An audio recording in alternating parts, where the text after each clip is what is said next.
All right, good morning, everyone. This is Nathan Lindorf with The Rational Independent. I am on the road today and away from a good filming setup, so we're going to try something new with an audio overlay on a screen recording. Over the weekend, I got an interesting comment from last Friday's video on Donald Trump. And in that video, I had talked about how Rolling Stone was basically trashing Trump, saying, look at all the awful things he's planning to do. And with a little reframing and analysis, you can see that most of what he's looking to do is being framed as awful, but it's actually some pretty solid ideas, or at least ideas worthy of discussion. I mentioned that Biden's economic policies were trash. And then I moved on. And one of the comments, as you can see right here, was, how is Biden economics trash? Are you saying you hate low interest rates, low unemployment, low inflation, low gas prices, high stock market, and increased employee wages? And I thought about whether or not to just reply to the comment, but I think what makes more sense, given the platform that hopefully this is turning into, to respond in a way that I'm better able to explain my position than just from writing something out. So I told him I was going to go ahead and make a video to explain that, because in fairness, the video he was referencing, I didn't give a lot of detail. So this video is a comment on a comment, discussing with significant attention to detail why Biden's economic record is trash. I stand by that claim. Just so we're on the same page here, this is our outline for today. All of these links will be included in the description of the video. I don't want you to take my word for it. I want to discuss the actual data with as little bit of massaging and narrative finesse as we can, because the goal is to learn how to rationalize our positions and make them as strong as possible. First one, low interest rates. It's difficult to look at Donald Trump's economic record from his first term, because there's a big old asterisk from March 2020 to the end of his term, where prior to that, which, by the way, that was COVID, in case you didn't pick that up. Prior to that, Donald Trump's record looked one specific way. You had the opposite side of that coin when COVID came through, and more importantly, when the government lockdown measures came through. And I'm one who doesn't want to spare Donald Trump from some of the terrible decisions that he made during the COVID crisis. I think it's a terrible idea, out of panic, out of fear of unpopularity, to shut down huge portions of the American economy.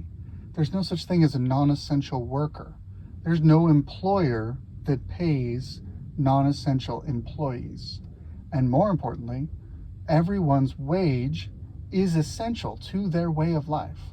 So if you take huge chunks of the economy and from the government downward, you force people to shut down and change the way they do business to exclude huge portions of the workforce, you better have a really, really compelling reason. This is not a video on COVID, so we're going to set that to the side as far as whether or not that was justified.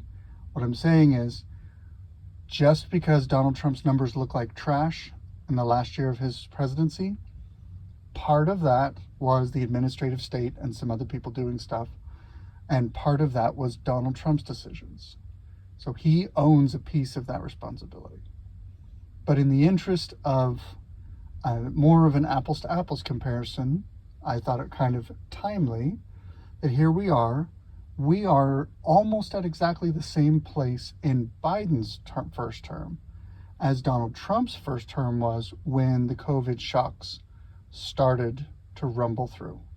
So we can look at 2021 to January of 2024 as compared to Donald Trump's pre-COVID term from the beginning of his presidency, 2017, through spring of 2020. And so a lot of these numbers that I pulled out come with that time frame in mind. Biden still has a year to run. We'll see what happens there. Donald Trump might get a second term. We'll see what happens there. Our lovely, lovely commenter wanted to make an apples to apples comparison, so that's what we're discussing. The second thing that I'm taking as an assumption, similar to carving out the time periods, that I'm taking as an assumption is the President of the United States should have very little impact on the economy. Donald Trump or Joe Biden they both get too much credit and too much blame for the economic winds that blow. As an example, if you look at Barack Obama, he put in some policies that were incredibly destructive to the economy. Again, probably worth a detailed video another time. But he happened to be president during a time when fracking went big. And fracking drove down natural gas prices so far for domestic energy production that Obama was able to reap the benefits of that cheaper energy source through no fault of his own. He got credit for a better economy than he would have had if fracking hadn't hit in the timing that it did. Similarly, Bill Clinton's presidency would have looked very differently if he hadn't happened to be president over the first internet boom. Literally 92 to 2000 is the core of the time when the economy was going crazy because of the invention and widespread adoption of the internet. And it was a boom time where things were going way bigger than they should have. We paid for that in 2001 with the dot-com bubble bursting and everything coming down. But Bill Clinton doesn't see the blame for what comes after. What we see, and when we think of the 90s, is the prosperity that came with that, even though neither he nor Al Gore invented the internet. Neither one of them caused that economic boom, but they get the credit for it. Donald Trump loves to take credit for everything good, even tangentially related to him, whether or not he should. And I think that's a failing of his. It's a common failing across a lot of politicians, so we'll just call it a wash. But from a big picture perspective, we should keep in mind these numbers shouldn't relate to presidents as much as people do. So let's take a look at an interesting website, the Fed prime rate. So first thing, low interest rates. Here's a big long list going all the way back to 1949, talking about interest rates. Now, you may or may not know too much about how the Fed calculates a prime interest rate. The short version is, this is the rate where banks borrow and lend from. It relates to what we can borrow and lend from, but it's not what you can go to the bank and get. January of 2020, the prime interest rate for the Fed was 4.75%. Now, you may have a mortgage from that time that's less than that. Banks offer loans to and from consumers at a different rate than prime. However, as prime goes up and down, particularly adjustable rate mortgages go with those, and the rates at which new money can be offered for lending adjust as well. So while the raw number may not look familiar to you, the difference is clear. So if we look at it, most current number, January of 2024, the current prime interest rate is 8.5% compared to 4.75%. Now, not to get too wonky, but this rate is set by the Federal Reserve and therefore has the Fed is a whole topic to itself, so we can't really dig into that. But the short version is, it's not like the president dials the interest rate up and down based on what his administration feels like. It's also, we should point out that low interest rates, just as an objective conversation, there are a handful of things that the economists of the world kind of all agree on, and it's possible that they're all wrong. Just because the experts believe something is so doesn't mean reality lines up with that. Usually in economics, there's a buyer and a seller. That means that if the economic situation changes, it benefits some people and harms other people. Just because you switch it around, it then harms the people that used to be benefited and benefits the people that used to be harmed. This is true for tariffs, this is true for taxes, this is true for interest rates. So taking a look at interest rates, 4.75 prime 2020, at the same time period, basically the end of Donald Trump's 3 years, compared to 8.5% after 3 years of Joe Biden. Low interest rates are not an unalloyed good. And I'll offer one example of why sometimes higher interest rates can benefit certain market participants. If you have a considerable amount of savings, you can get CDs and other savings-based, interest-bearing places to hold your money where the banks will pay you to let them hold your money a considerable amount. You can get CDs right now for 5% annual yield, which means the money is guaranteed. There's no risk and no downside, and usually very little fees. And you'll get 5% return on your money. When we had a big long stretch of really cheap money where the interest rates were artificially depressed at or near 0%, savings was trashed. You got nothing in your savings account. I remember we had sold our house, so we had more money in our bank account than we normally did. And we held on to it before we had bought another house, so we had it for a little bit of time, maybe $150,000, something like that. And basically the equity out of our old house. After a month, I get a statement from Chase that says, thanks for letting us hold on to this $100,000. Here's your interest payment for that. And it was something like $7. I mean, it was ludicrously small. I should have saved the statement, but it was ridiculous. Because with the prime rate so low and the commercial borrowing rate so low, it makes it so that savers get punished. They can't keep up with inflation. So low rates have a downside. They're harmful to savers. They drive preserved capital into investment vehicles. It makes you basically say, if I want to keep up with inflation, I have to put my money in the stock market or in a private business or in some kind of speculative venture, which can hopefully out-earn inflation. Sometimes it does, sometimes it doesn't, but it carries more risk. If we're looking at a scorecard when it comes to low interest rates, I'm going to go ahead and give the win to Donald Trump. Regardless of how much influence he had on it, the interest rates were significantly lower under Donald Trump. Low unemployment. Let's take a look at it. Unemployment is a little bit trickier because I wanted to look at the most recent data. Typically, it takes more than a couple of weeks to collate the previous year's data.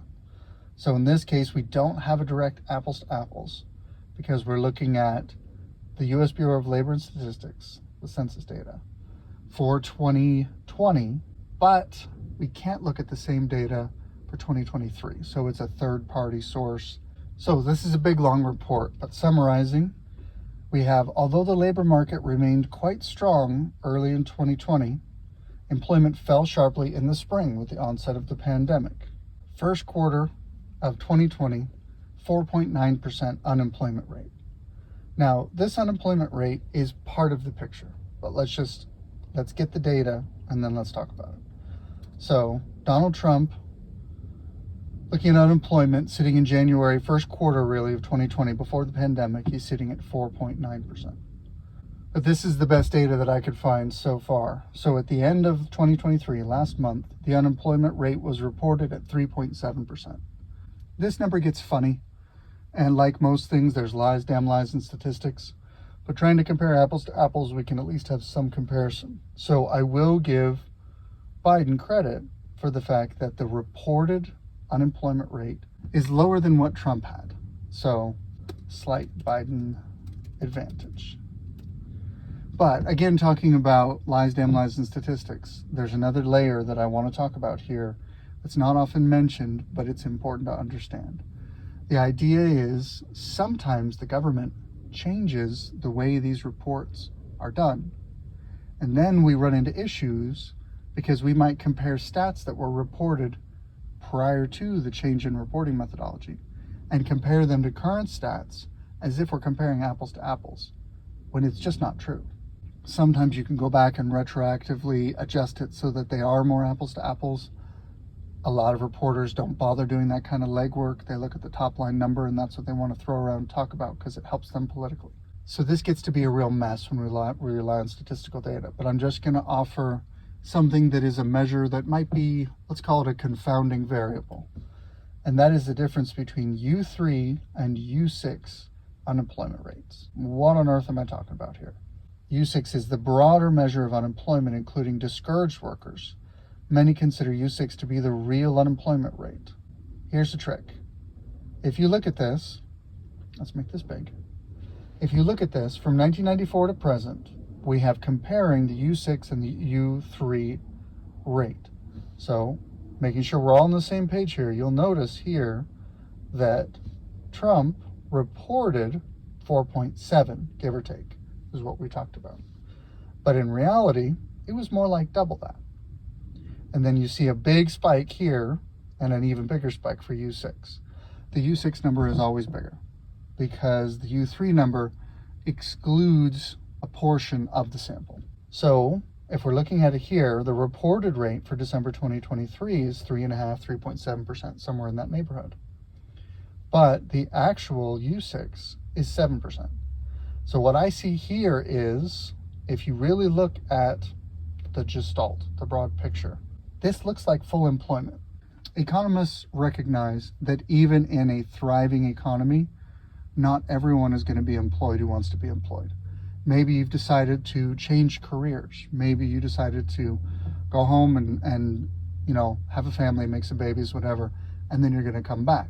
For a variety of reasons, there are people who drop out of the workforce temporarily. Maybe you've just moved for a spouse's job, so you quit your old job and you haven't landed a new job yet. Because of those transitions, economists basically look at 4% unemployment as fully employed. In other words, that the market basically is providing jobs for pretty much everybody who wants one. I would actually, maybe a slight Biden advantage, but more or less, this is a statistical tie, minus some noise, especially if you look at the real unemployment rate of U6 versus just U3. It makes it even closer of a comparison. So I'm going to go ahead and adjust our score, tie between Biden and Trump. And there's more nerdery we could get into, but I'm trying to keep this at a high enough level that I don't bore you to tears. Now, next up, we have inflation. Inflation is a funny animal. And inflation is one of those things that people talk about a lot, but don't necessarily understand. So I'm going to try and break it down for you. This is a chart that is useful to think about. And it gives a year-by-year comparison. Annual inflation rates, 2013 to 2023. One thing you have to understand is that inflation typically relates to the changes in the prices of things, how much it costs consumers to live, tied to the consumer price index. It's price inflation that goes up and down. Now, one of the things that feeds price inflation is increasing the money supply. So when there's more money sloshing around the economy, people can charge more, people can afford to pay more, and everything rises. So just because the prices of things go up, just because your wage goes up, it doesn't automatically mean that's a good thing. The real comparison you want to look at is the relationship between wages and inflation. And we'll get to that in a bit. But just broad strokes, without any nitty-gritty, comparing 2020, the average annual inflation, the annual inflation rate was 1.4%. Now the Fed tries to control inflation, and they aim for 2% a year. And we can talk about whether that's a good idea or a bad idea, or another video, but that's their stated policy aim. If inflation is calculated to be under that, they will introduce inflationary measures into the money supply to try and make inflation higher. And if they find the inflation rate is above that, they will do other things to try and reduce the inflation as it relates to manipulating the money supply. There's some wonkery in here we could get into, but we're going to leave it at that level for now. 2023, 3.4% inflation for Biden. So setting aside the fact that if you look at the whole term, where Donald never went above 2.3 and Biden has never been below 3.4, there's no way that I can look at this and give low inflation to Biden. Sorry, this is a Trump win. Now, if you want, I'm going to include a link to a short video from Khan Academy that goes into how inflation is calculated in more detail. It's a great little 7-minute video, but we're not going to get into it here. It's also worth mentioning, this is another article from the New York Times, why the inflation calculations changed over time. Like I was saying, we run into issues doing apples to apples comparisons if you're looking at inflation that's calculated differently. So let me toss out what I'm talking about here. A lot of the news cycles that went on when inflation was raging at its worst, the first couple of years of Biden's presidency, a lot of the news articles said worst inflation in 40 some odd years, because they were referencing the late 70s and early 80s when inflation was really, really high. So you can see this is just the cost of shelter. All right, well, if you want to look at it, you can see inflation was very high in the late 70s and into the early 80s, with corresponding economic pain that went with that. And eventually inflation was brought under control and interest rates came down, et cetera, et cetera. Reporters will look at the calculated inflation rates as reported in, say, 1979, and compare it to inflation rates as recorded today. And this article goes into great detail explaining that they were not calculated the same way, that the federal organizations that calculate the Consumer Price Index has adjusted the way that it does it. And again, this is a whole wonkery thing, so I'm going to leave it here, but the short version is, when you look at this chart and you see that inflation peaked in 2021 at 7%, if you calculate it the way that it was calculated in the 70s and 80s, it was easily in the low teens. But imagine what that looks like for a Democratic presidency, for reporters to be discussing 13, 14, 15% inflation. That is a death knell politically. And who knows, could have changed the way the midterms rolled out. There are lies, damn lies, and statistics. Just understand, even this comparison basically includes a thumb on the scale to make it look better for Biden. So either way, clear Trump win. Low gas prices. This one's delightful. So apparently there's a whole website dedicated to finding cheap gas, which I love. But quick highlight, here's a real good cover for what we're talking about.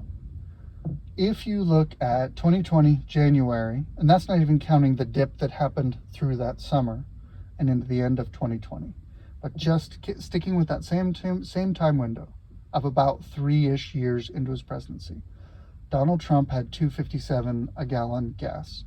In fact, the national average, you'll notice, for his entire term never went above 3. But here we are, 2020, very shortly it goes over 3, and for the entire duration of his presidency, it has never been below 3. It happens to be that very recently, it has dipped down. So if you just take this number and compare it with just this number, or even a few months before, then they look kind of close. But the idea that you want to compare gas prices between Biden and Trump and give that win to Biden is just nonsense. It's a Trump win again. High stocks. So again, we can talk a little bit about why high stocks are not inherently a good thing in the economy. And we will in a second. But looking at the numbers, here we have about the same time for Donald Trump, 3265 was the aggregate value of the S&P 500, which is generally recognized as a proxy for the value of the overall market. Now we're sitting at almost 5,000, 4839, just hit a new all-time high, actually just last week. The S&P 500 has gone up over the last 5 years. Well, let's put some caveats on that. Again, we have to understand presidents have very little to do with the overall valuation of the marketplace. Secondly, what you could be seeing here is price inflation, not necessarily value increase. So basically, what denotes the value of the stock market is two things. How much money is sloshing around in the market with which to buy and sell stocks, and the actual economic value generated by those entities. So to give you just a quick example of that, imagine you're playing Monopoly and you're playing a homebrew rule where the banker has decided that whenever anyone passes go, everybody gets $500. It's even, it's fair. It's not like the banker's trying to cheat for himself. Every time someone passes go, everybody gets $500. By the end of that game, Boardwalk is going to be selling for $20,000. That doesn't mean Boardwalk is worth more than what the game designers set it to be. It means that you've inflated the money supply so much that the list price of that asset has gone up. So that's a silly example, but explains why price inflation doesn't necessarily mean an increase in value. Second thing, and you have to drill in a little bit to be a little nerdy, but if you look at the S&P 500 and you look at the top 10 or so stocks, they're all tech stocks. Facebook, Amazon, Tesla, Google, well, Alphabet. All of these monster stocks, they drive the vast majority of the increase in value. So it's less and less that the S&P 500 reflects a broad basket of commercial real estate and industrial steel and transportation and chemical manufacturers and defense department, contractors and the like. A huge chunk of this growth, if you want to dig into the nitty-gritty, is driven by those top tech stocks. Their valuations have soared in the last couple of years. I'm just pointing out that there are some confounding variables. The last thing that I'll point out as well is if you want to get into the stock market, the best time to get in is when it's cheap. So in other words, high stock values are really, really good for people who already own stock, and really, really bad for people who want to get into the market. Similarly, high home values are not inherently good.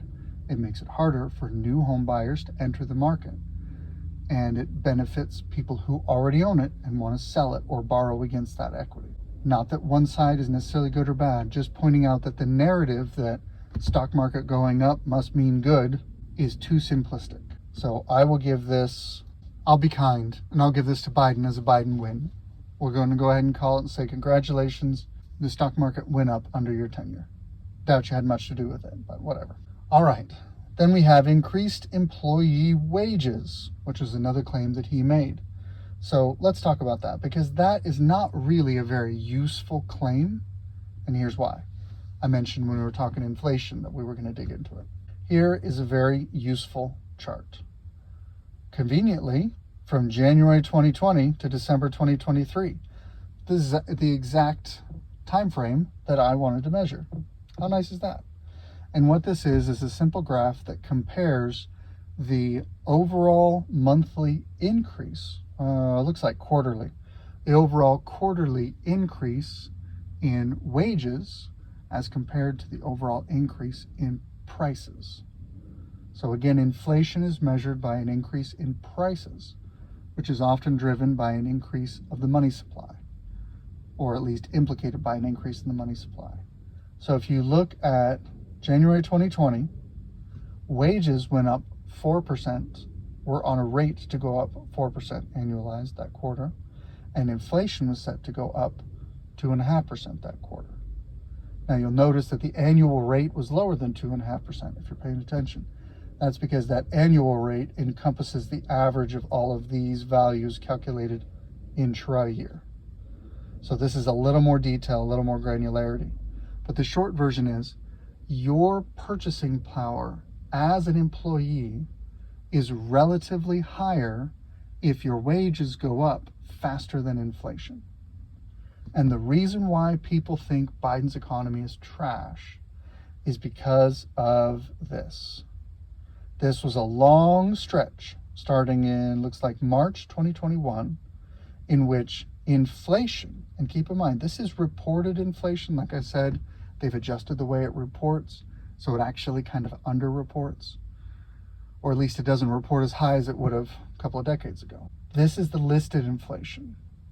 This inflation going up faster than wages do means that your purchasing power as an individual employee in the marketplace is weaker and weaker as the months go by. It means the month doesn't get any shorter, but your money does. So you end up with too much month left at the end of your money. That leads to a lot of pain felt broadly across the economy, and that pain lingers. So here we have reported inflation dropping. We have reported wage increases higher. And for the last year or so, according to the stats, we see wage increases going up faster than reported inflation. Keep in mind, that's what's reported.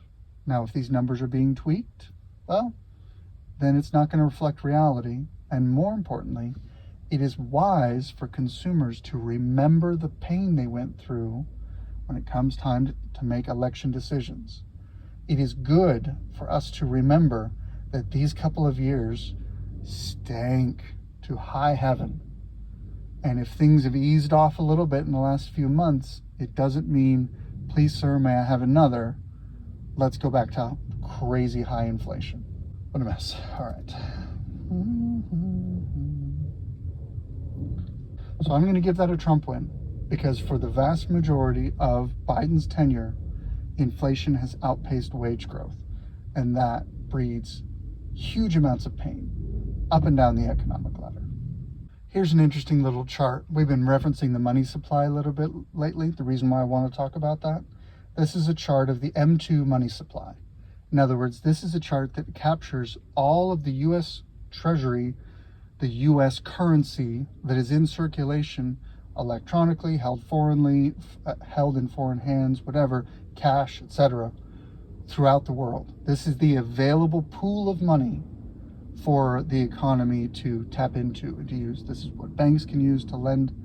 This is what consumers can use to spend, etc., etc. If you look at February of 2020, January of 2020, we're looking at $15.5 trillion. If we look here at the highest, or even where we are right now, it's nearly $21 trillion. So back of the napkin math tells me that we've increased the money supply by 25%. A fourth of all of the money that's sloshing around in the world of the US dollars were created out of thin air in the last few years. You want to know what's driving inflation? This is at least part of that picture. When you have a ton of money sloshing around, it's like the banker injecting huge amounts of money into monopoly. It inflates the costs of everything. That is at least part of the pain of what we're dealing with.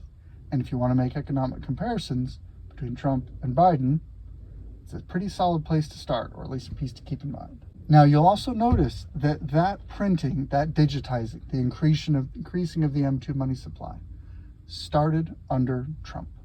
This is one of the reasons why I say Donald Trump doesn't deserve to just get a pass for everything he did during COVID.